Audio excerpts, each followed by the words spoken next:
I mean, our first all-star as Presco production, you know. We were working a gig for Players TV. Crossover was dope, bro. It was Had his customized sneaker locker with some of these Anta. Yeah.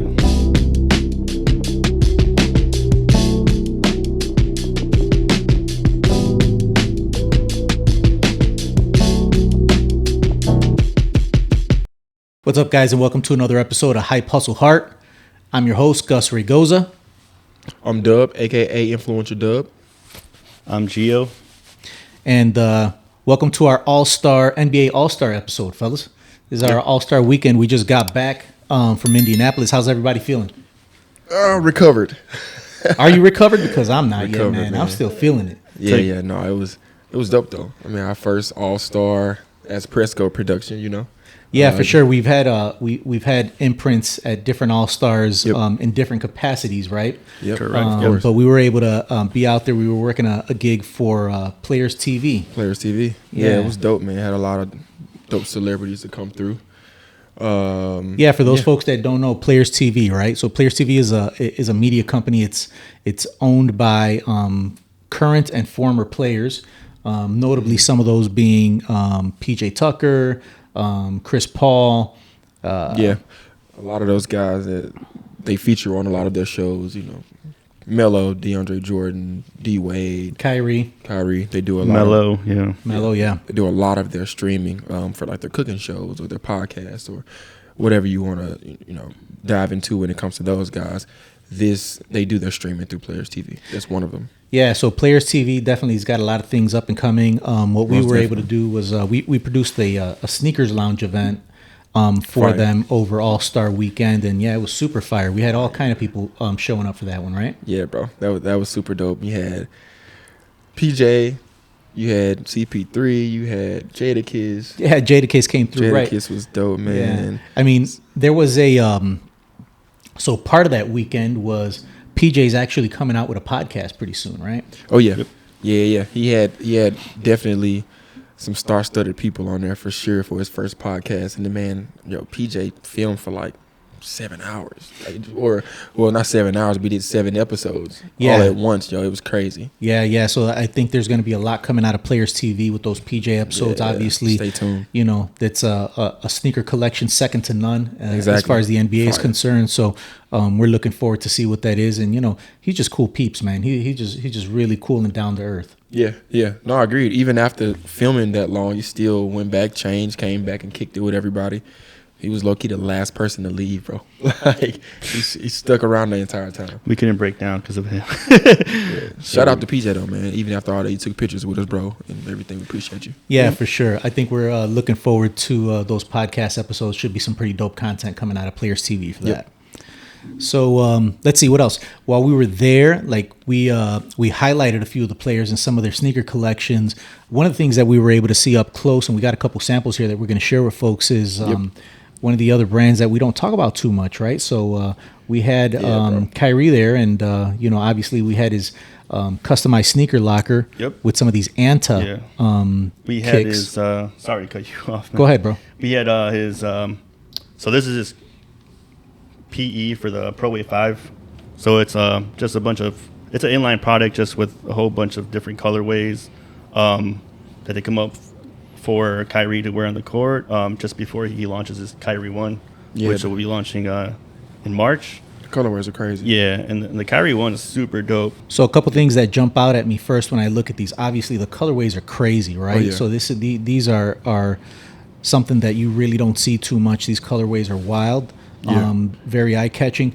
Something that I noticed when I was checking them out up close is, so they got a carbon fiber plate in the sole. And then they also have some material back here, which I'm not going to call it Boost, but it's reminiscent of Boost material, right? Agreed. So you got that combo of that carbon fiber, which we're starting to see in more and more shoes. I guess it helps with the spring action. The one that threw me off guard was, if you look at the toe box area for this one, another has like a carbon fiber for the toe metatarsal area, which is pretty dope.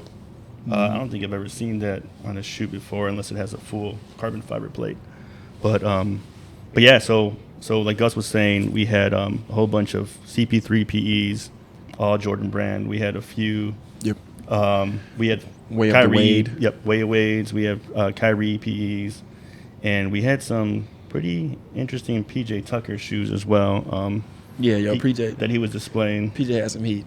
Yeah. PJ had some heat. He had Lost and Founds. No. But the main thing This was, man brought out 85s. They weren't even lost and found. They Yeah, were yeah, 85s. Yeah, those were legit OG. 85s for Yeah, sure. yeah. We were looking at them up close. But those are crazy. yeah, check out some of our content and some of our recaps of that Players TV event. You're gonna see all the kicks that were there. We highlighted them in some dope ass customized sneaker lockers that we made, as well as a really really sick sneaker wall that was a photo op for all the folks that were coming through. Yeah, Oh, there, yeah. there was a little sneak peek of PJ Tucker's next Nike PE releasing. So make sure you look through that Yeah. for sure. Yeah, that was super dope. The event was super dope. We were happy to be there.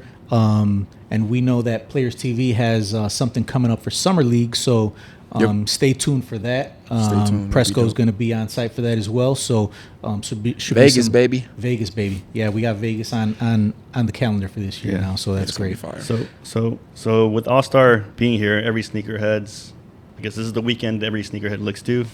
We had some great launches, right, fellas? Several. We Several. had the Jordan 4, Bread 4 Reimagined, which I did get my hands on during they had an early sneakers launch on the Nike Sneakers app last week. Man, What- you would you- always hit. What'd you guys think about those? Like, what'd you guys think about the leather on those? I think it's dope. It's think very it's premium. hard. Yeah, it's very hard for me to keep my shoes clean. So from that aspect, and I live in Chicago, the upper is great for our weather. Other than that, the shoe's amazing. It's probably one of the best shoes of all time. So, but other than that, like, dope. Depending on who you ask, somebody you're gonna Yeah. some Let- people might say that it is the best shoe of all Let time. Matt right? tell it. Right. Let MT tell it. That's Shout out to that's MT on that one for sure. But yeah, the fours reimagined. What else? What else did? We what else saw launched this week? the book ones, the Mirage. the Mirage launch. Yeah, those are It's the second colorway to the orange one, I believe, that he launched at Art Basel. Yep. Um, Man, are those nice. look so clean. They look Yeah. so clean. I like They them. do. Yep. Yeah, I like those a lot. Another bro. huge drop that was big for me, brought me back to when I first started collecting shoes, the KD All-Star Game 4s, Bruh. Galaxy joints. I'm so mad I didn't get those. Yeah, first time around, I grabbed a pair. And Gio got those too. Yeah. In case you guys are wondering, he got those as well this weekend. He hit twice. Yeah, that was. Oh my Did you God. have those back in the day? No, bro. That's yeah. one of the ones I wanted. Yeah, that was like Yeah, a 12. That was those like are OG. Those that are was nostalgic. a overnight camp out here in Chicago with like winter storm all out. That's So crazy. That was when they had the Galaxy foam posits, and people were just going wild. I Yeah. think Orlando malls all shut down back in 2012 when this whole All-Star pack released. So That's crazy, So that was bro. something super excited and out of left field that dropped. LeBron on the court rocked his 21s Diamond Turf. piece. Yeah, that was dope. That was super dope. That's The Deion that joint? that Yeah. Dion. The Yeah. Dion. I'm gonna call it the Yeah. Dion colorway, man. But Dion Dion at All Star, even without being at All Star, huh? Exactly. Yep. Yeah, that was fine. That drew a lot of attention because super unexpected. Yeah, the Super shoe unexpected. didn't launch. I think it's slated to launch soon, but I mean, nobody's seen it. And once they saw him hit the court, that was really dope to see. Yeah, that was fire. I'm not a huge fan of LeBron's, but that Dion design Yeah. definitely. This is the second time Just saying, bro. Relax. he gives a nod to Dion. And it's Yeah, that was like dope. inspiration for his shoe, but Yeah. definitely dope. I'm pretty sure a lot of people were looking forward to those to drop. sure. So with all the hype drops over the course of the last week, there was one that seemed to really capture attention like no other, right? Oh, here we go. Yeah, man. Can you guys believe this? Like, I don't know. I was surprised, guys. We're talking about this shoe that Trump dropped at SneakerCon, boy. fellas. Yeah. Like, oh my God. When first of all, when I saw the tweet that he put out, I think it was like a week and a half ago, saying that he was going to be at SneakerCon, I thought that was a joke. I thought it was of coming. course. Why would he be there? Right. But look, the last thing. So let's make something clear. The last thing that we really try to talk about on this show are going to be religion or politics, right? right. Yep. But considering that it has kind of snuck into the realm of the culture and The hype is- yep. in terms of like hype sneakers, it's something that we want to touch base on. And I mean, at the end of the day, we can like let's talk about what we thought of what the shoe looks like first, fellas. Like, what would you guys think of this silhouette? And I'm not a fan of the shoe. Yeah. I'm not a fan of the shoe. I am a fan of the hype around it. As in, like, they're already, like, up for almost 3K. You know what I mean? Like, it's been hard for shoes to generate that kind of resale over the last, year and a half. It's very few shoes that get that kind of resale hype. I like the hype part of it, but the shoe itself it's not my right. trash. It's interesting to see, how hype is built around all type of drops, and considering that this is, I would say it's the first. I saw 2J's post a couple things because they did I think a short run of like there's 50 friends and family, and I don't know, they maybe did another couple hundred dropped outside of that, but okay. He was showing the friends and family, and I guess Trump signed all of those. And, kind of like what 2J said, he's like, good, bad, or indifferent, regardless of what you think, not trying to get political. But at the end of the day, the limited edition or the uniqueness of the shoe, it's like the first time that a president or an ex-president has launched the shoe and he signed them. So there's some value in that. But going back to my original point is like, they look ugly, bro. They're terrible. They're like when you walk into like they're so bad. A Ross or a Burlington and you see the knockoffs. Like it gives me like Tommy Hilfiger vibes as soon as I seen it. I thought it was a Tommy Hilfiger shoe. Yeah, it definitely give me wrestling shoe vibes, like WWE type vibes. Right, Yeah. I was waiting to see a knockoff like Jumpman on there with a third leg or Like a fourth arm or something like that. It was just ugly. Kurt Angle. Yeah, but Kurt Angle wearing those. But yeah, they actually auctioned out a pair at SneakerCon autographed, and I believe the highest bid was like $9,500 $9,500. Damn. Which was crazy. It was an autographed pair, one of the 50s, but it was autographed by Donald, and that's what it fetched. All right. So that's pretty crazy, but I think needless to say, you're not going to see that shoe in any of our collections. No. That was just a moment. It was just a moment for sure. Right, and we had to talk about it because it did make news. Right? Yeah, So, of course. Definitely. All right, so that was happening at SneakerCon in Philly over the last week as well. Heading back to All Star and things that were going on in Indianapolis, we made some time to head on over to the crossover activation. Yeah. Crossover was dope, bro. It was definitely a lot of different brands, notable ones as well as some newer ones. Like I feel like AT&T had a crazy build out. Starry had a huge footprint. Yeah. Agreed. Yeah. They had a super dope build out. Hoop Bus was in there. They had some live basketball being played. That was smooth. Nike was in there, also handing out free gear. Yep. Sure was. That Canada was dope. Goose I saw in there as well. Yeah. They had a pretty nice Canada build Goose out. was dope. Airtime was in there. Shout out to Mike Baker, who went over there and kicked it at Airtime a little bit. Checked out the installation. That was fire. Mike. Yeah, I think those might have been like the top ones, other than like the it was a super dope simulation that Jordan Brand was doing that was created by this black guy. It was pretty fire. Basketball training simulator that's pretty new. That was pretty dope.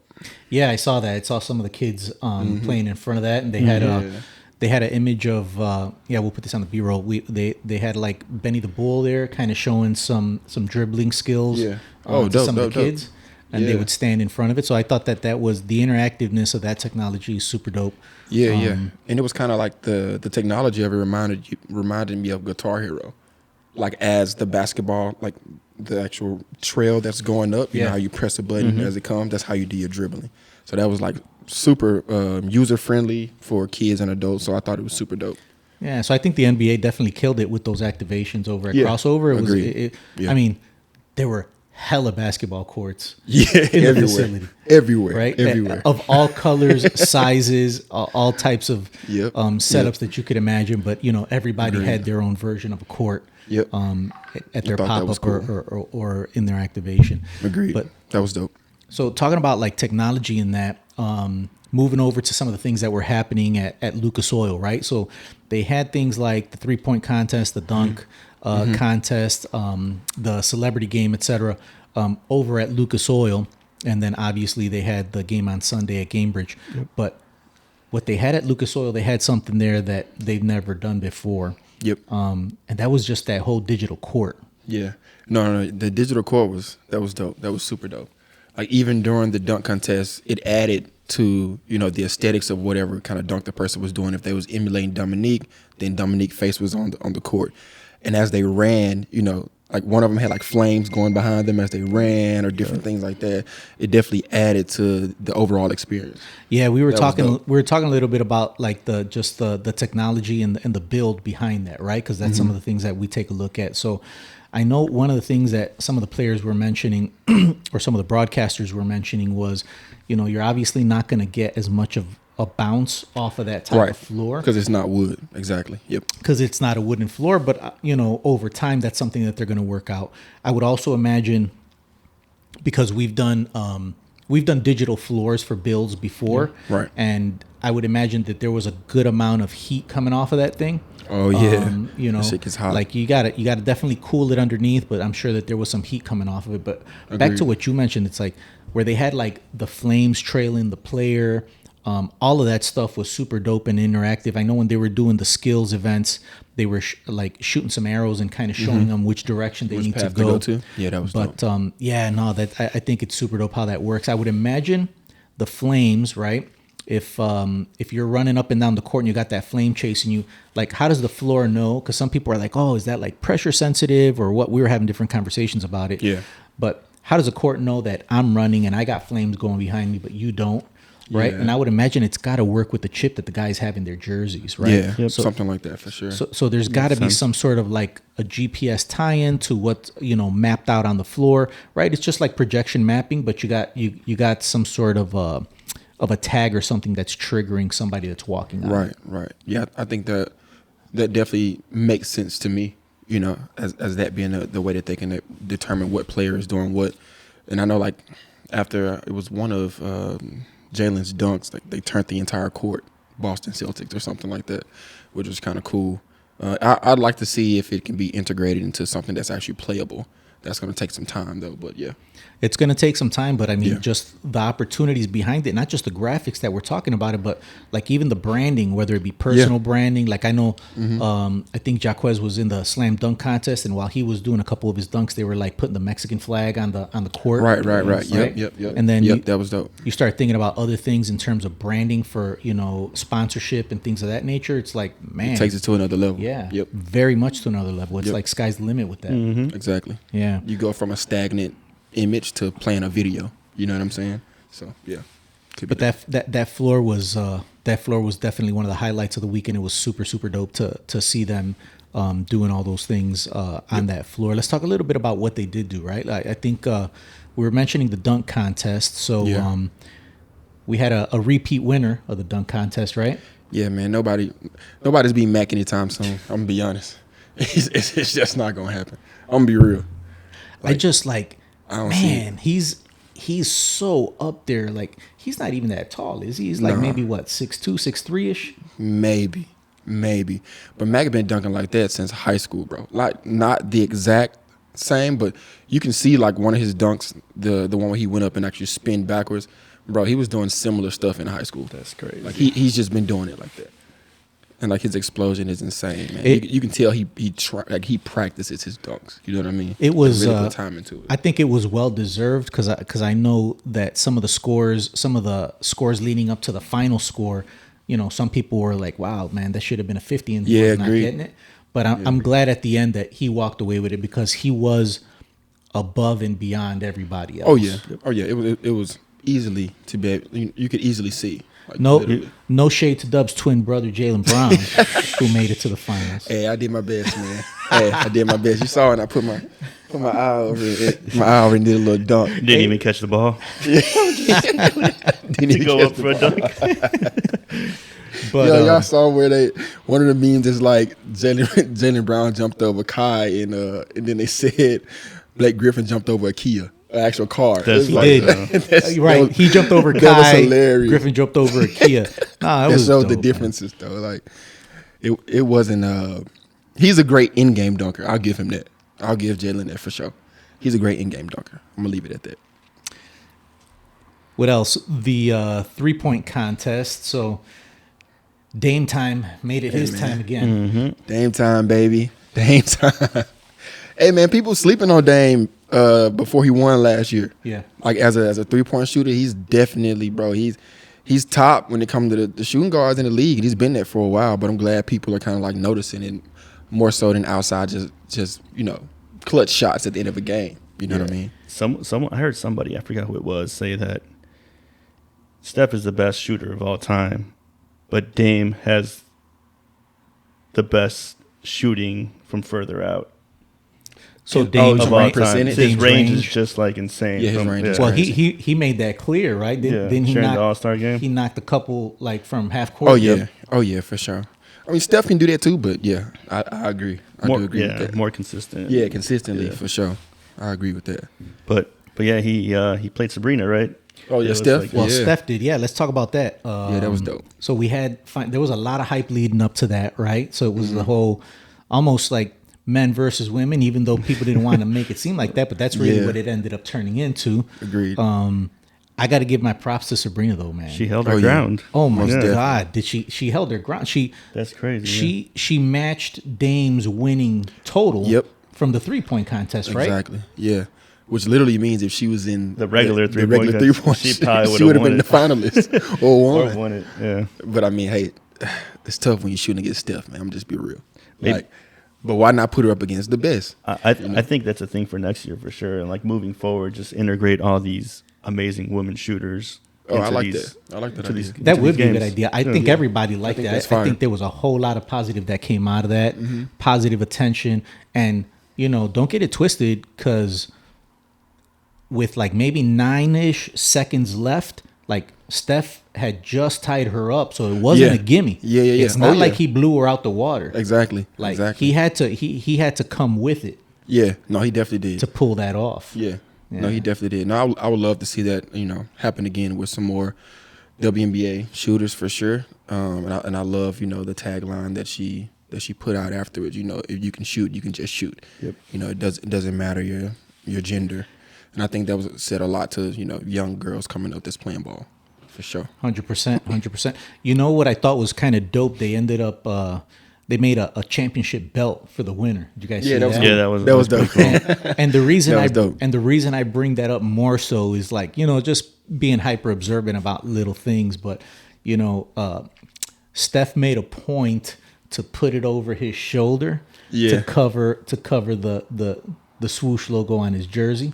Not that he doesn't wear it all the time. Ah, okay. But it was just, to me, it was like reminiscent of Jordan in the Olympics. Like, I'm going to use this to put it over my shoulder and, Oh, that's and dope. cover the logos. Yeah, I didn't notice that. That's dope. Yeah, I didn't that's notice dope. that as well. That's super dope. Yeah, but Pretty dope. but I think it was super lit that they had, right. They weren't going to make a trophy for it, but man, something like a championship belt. I like it. Oh yeah, of course. They definitely deserve something. That was fire. I hope they keep that going. That was dope. How about the game itself, fellas? What Want you guys think? where's a little Straight up, we need us a want button. right. We'll have the sound effects in future episodes, but it would definitely be a want moment, right? Yeah. I mean, what was the final score, fellas? I don't know. Pull that up, but it I'm about was. to. I mean, the fact 200 somebody something. scored. I mean, 200 on one side. I think maybe 180 something on the other. 211 to 186. 211 to 186. Like that's just you just shooting around, bro. Exactly. Yeah. No. Nobody's playing defense. Yeah. No defense. No real competition. And I think that's what everybody was pretty like let down about or upset about. I mean, think about it. What I heard people were leaving the game. Like people that I knew that were there, they were like people started leaving early third quarter, like early like halfway through. I believe it too, because first off, it was obviously the game is Sunday night. You got a lot of people in from out of town. People might have early flights to catch, right? And if the game ain't competitive, I don't know. What's the point? Right. And think about it. Like we're here. What are we? We're literally a couple days out of it. And a lot of what we've seen online is like some of these old videos of Kobe talking about how it wasn't competitive. Yep. I know there was something with Larry Bird the night, a couple nights before at one of the award shows, talking about calling out the players and saying like, I hope that they compete, like I hope that they play hard. Yeah, And- that wasn't the case. Nope. Yeah, I've been seeing the viral like stuff going, videos of Kobe guarding LeBron full court. You know what I'm saying? Going down and blocking him. Like, you know what I mean? That kind of, tenacity and competitiveness that used to be in the game. But I mean, Kobe was pretty much hinting at it. It's getting to that point, and you ain't got people like him out there no more to kind of like bring that competitive edge. But I mean, hopefully, it's enough backlash where they switch it for next year. Well, I mean, all we've been seeing are some of those old Kobe clips talking about how it's not competitive enough. Several people saying the same thing. Throwbacks to when the game was competitive. I think they were showing maybe a game from, I don't know what year it was, but it's like it went down to the wire. Marbury was in it, so that's how long ago it was. Oh, yeah. They had Okay. Marbury was in it, AI was in it, So that and was that's like- the East barely be like 90. beat out the West. Late 90s. Nah, it was. Yeah. I think it Sounds was like 03. 90s. I think it was Oh, 03 if I'm Oh, not okay. mistaken. Okay, if I had okay. to guess, but they were super competitive, and there's a like last minute and a half of that game back then, an exchange between Marbury and Kobe of just sinking some crazy ass shots. Yeah. And then after the East pulled it off, like they were all, happy. They were jumping up and down. I mean, the competitive nature of the players certainly came out back then. And I Yep. think that's all that people are asking for now, right? Yeah. Because some of the stuff that people are saying is what you're expecting is to see the greatest pickup game on the planet. Exactly. That's Agreed. the expectation. And Agreed. I think that's Agreed. fair. ain't Yeah. it? No, that is fair. Because you're not paying to come and watch a layup line. You know what I mean? Like, you have the best of the best in one place at one time. And honestly, what if it's people in the stands that can't afford to go to a regular game, but they somehow made it to this one game to see everybody at once? Then they want to see everybody ball out. You know what I mean? You want to see the best play their best. Exactly. Yep. Right. Agreed. So that should be interesting to see how that pans out. I know they've been talking about different things, like what they do in Major League Baseball, like the winner of the All-Star game gets home field advantage for the finals. Ah, okay. I think that's one of the ideas that's been thrown around out there. That's crazy. I know that's something that they didn't a couple years ago. They did something where like money went to charity. Yeah, and they were I think balling. so. They were balling doing at that yeah. game. They were doing it by quarters, and then like whoever won the quarter, X amount of money went to their charity. The other team still got some money too, and then like I think the fourth quarter, the team that's ahead just had to score 24 points. Okay. Pay homage to Kobe's number, but I think the other team also. I don't know how they would catch up and then still. Right. There was a system where there was like a race to a certain Yep. score. Yeah. Like They those, got to bring that back. those were competitive for a few years, and then they just went away from it. You need those kind of incentives, man, to make these guys ball. You know what I'm Yeah. saying? Like, It's clear that overall people were not super happy with the competitive or lack of competitive level that there was to the game, right? Because the rest of the weekend was lit. I mean, Yeah, and exactly. just Yeah, having yeah. the stars out and all the players out there and, Yeah. all these brands. But, you need, it'd be nice to see a little bit more of that competitiveness come back to the game. Agreed. Yep. So, Yep. yeah, so that was our weekend at All-Star in Indianapolis. Yeah, man. Just touching on a few of the things. There was, hell of a lot going on, but it was a good time. Fellas, what'd you guys think overall? Yeah, I think overall it was a good time. It was definitely great for us as Press Go to show up the way that we did and make some new connections, meet some new people, and man, looking forward to the next one. We'll be there. Yep. Yeah, for sure, fellas. So we appreciate everybody tuning in for this episode, the All-Star special Yes, sir. of Hype, Hustle, Heart. Remember, Hype, Hustle, Heart. Hype is the culture. Hustle is the business. Heart are the people that drive it. We are Press Go Productions, and we'll catch you guys next time.